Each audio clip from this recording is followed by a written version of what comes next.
I spent 50 hours rewatching Attack on Titan to find the truth. These are the 21 darkest and most devastating backstories you probably never noticed. But prepare yourself, because the darkest detail is hidden in plain sight. There is a specific moment with two titans playing in a village that most fans missed. And once you realize who those titans actually were, you will never be able to watch that scene without crying. Let's start with Keith Shadis. You probably just remember him as the angry bald instructor screaming at everyone, right? Well, have you ever wondered why he never married or had a family? And no, it wasn't just because he had zero game. The truth is actually way darker. Shadis stays single his entire life because he believes he doesn't deserve happiness. The reason is that he led so many soldiers to their deaths during his time as commander. He isn't just lonely, he is punishing himself. Believing a guy with that much red in his ledger shouldn't be playing house. Speaking of people who need therapy, let's talk about Gene. You might have noticed that Gene covers his ears whenever he is too stressed, which, let's be honest, is basically every 5 minutes in this show. But this isn't just a quirky habit. It indicates heavy emotional damage from losing his former best friend, Marco. And here's the funny part, or well, the messed up part. Did you know Marco died simply because he was too smart?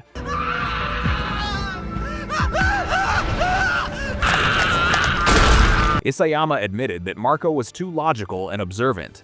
If he had lived, he would have uncovered the identities of the traitors way too early. He had to be removed just for the plot to happen.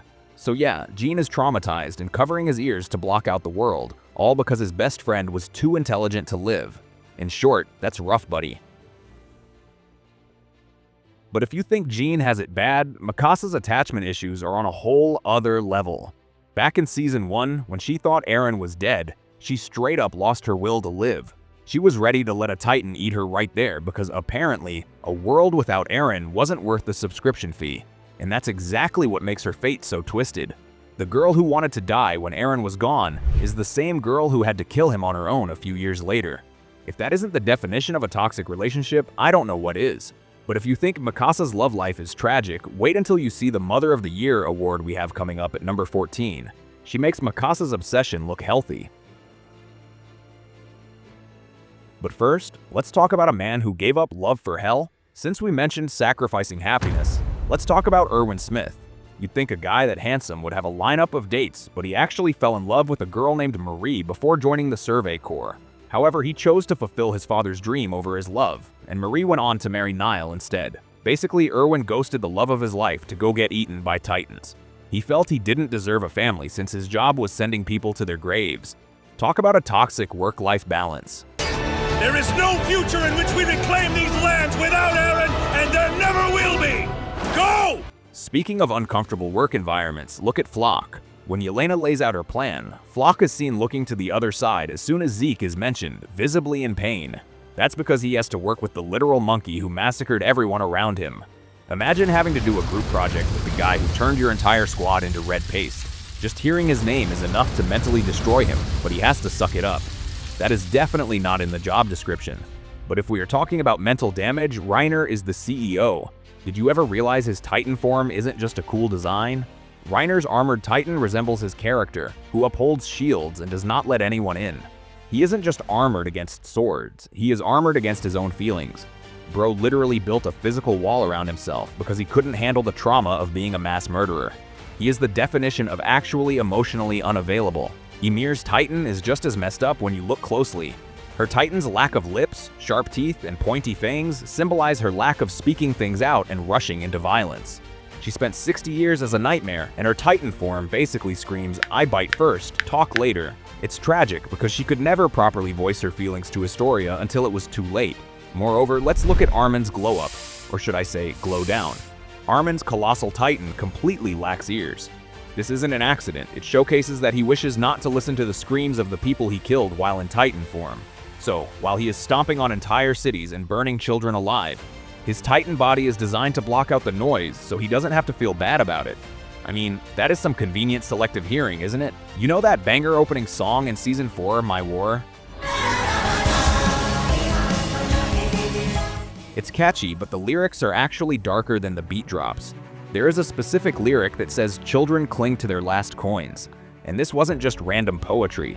It was a direct reference to Ramzi, the little boy Eren met.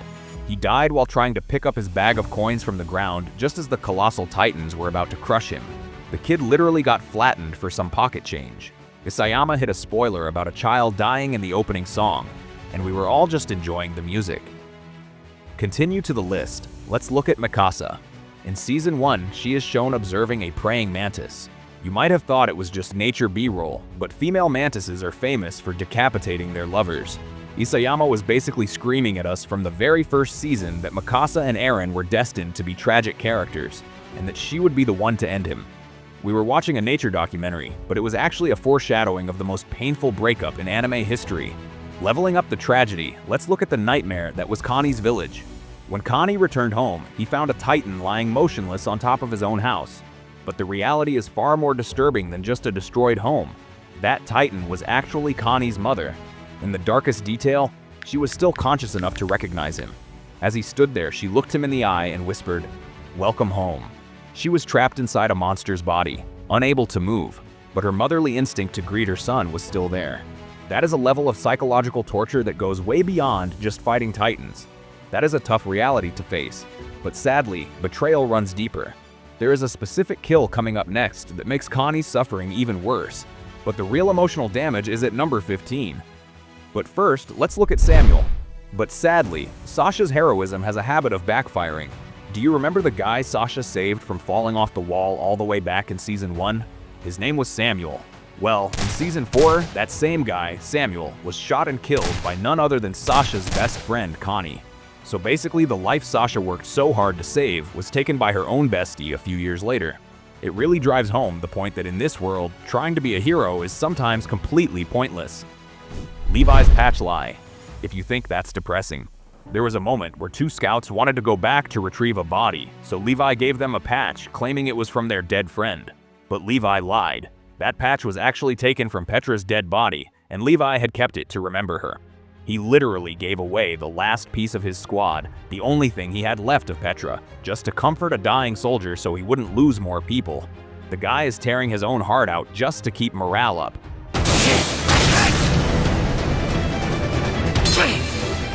Now, let's hand out the Mother of the Year award to Reiner's mom. When the family was having dinner, there was a scene where a window opened, symbolizing Gabby starting to realize that the people on Paradise weren't devils. But Reiner's mother immediately stood up and slammed that window shut. This wasn't just about a draft, it showed that she refused to accept any other kind of thinking. She actively enforced the brainwashing that ruined Reiner's life just to keep her status. She literally and metaphorically shut out the truth so she could keep living her lie. Thanks, Mom. Moving on to the mother of all lies. Literally. Remember when Carla told Eren and Mikasa to run away and leave her behind? She acted strong, yelling at them to survive. But there is a tiny detail most people miss in the audio. After she screams at them to leave, she covers her mouth with her hand and whispers the truth she didn't want them to hear. "Don't leave me." Don't leave me. Her legs were crushed and she knew she was going to die, and despite her bravery, she was terrified. She had to physically cover her own mouth to stop herself from begging her children to stay. That is true maternal sacrifice. If speaking of painful deaths, let's ruin one of the most beautiful scenes in the show for you. In the iconic freedom scene, Eren appears to be soaring above the clouds with his arms out. It looks peaceful, right? But you are wrong. He is not above clouds. He is above the steam being emitted by the colossal titans while they are burning millions of people alive below him. He is literally finding joy floating in the vapor of genocide. To be honest, that is pure psycho behavior. But we are approaching the final tier of darkness. You might think you know everything about the Titans, but the revelation coming next are the most disturbing detail in the entire series. But the apple doesn't fall far from the tree. Let's talk about the irony of Grisha Yeager's past. In Season 1, Eren gets eaten by an old bearded Titan. We all remember that scene. But later we find out that this specific Titan was actually the leader of the Eldian Restorationists, a man who worshipped Grisha. Basically, the man who spent his life fighting for Grisha's cause ended up being the mindless monster that almost killed Grisha's son. It's a sick joke by Isayama. Eren was almost digested by one of the only people who would have actually supported him. If that doesn't hurt enough, remember when Eren broke down crying and apologizing to the refugee boy Ramzi? He wasn't crying about the past. He was crying because he had already seen the future memory where he brutally crushed this specific child to death. I'm doing it for Eldia and the island. He was looking at a living kid, knowing exactly how his bones were going to sound when he stepped on him later. He felt guilty because he knew he wasn't going to stop it. Level 20 takes us back to the mindless Titans. We usually just see them as monsters to be killed, but did you realize who they are? These aren't randoms, they are Grisha's old comrades. All of these people are still being tortured in the eternal nightmare of being a mindless Titan even after all these years. They are trapped in there, possibly conscious, and forced to eat humans for decades. It's a fate worse than death. And well, Grisha had to kill his own friends to survive. And of course, we can't end without one final punch to the gut for Levi fans. Levi is known as humanity's strongest soldier, but his fate is actually the cruelest. By the end of the series, Levi is the only one left. He had to watch every single one of his veteran friends die.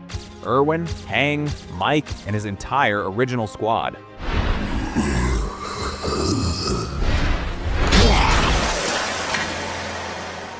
But the darkest part?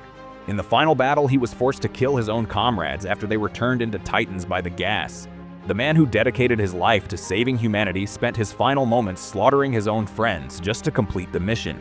Being the strongest just meant he was the only one cursed to survive the nightmare. And finally, the darkest detail that almost everyone missed. When the scouts went to Connie's village, they saw two small Titans play fighting with each other. It looked weird, right? Well, those weren't just random Titans. Those were Connie's baby brothers. Even after being turned into mindless, man-eating monsters, they retained their childlike innocence and were just playing a game.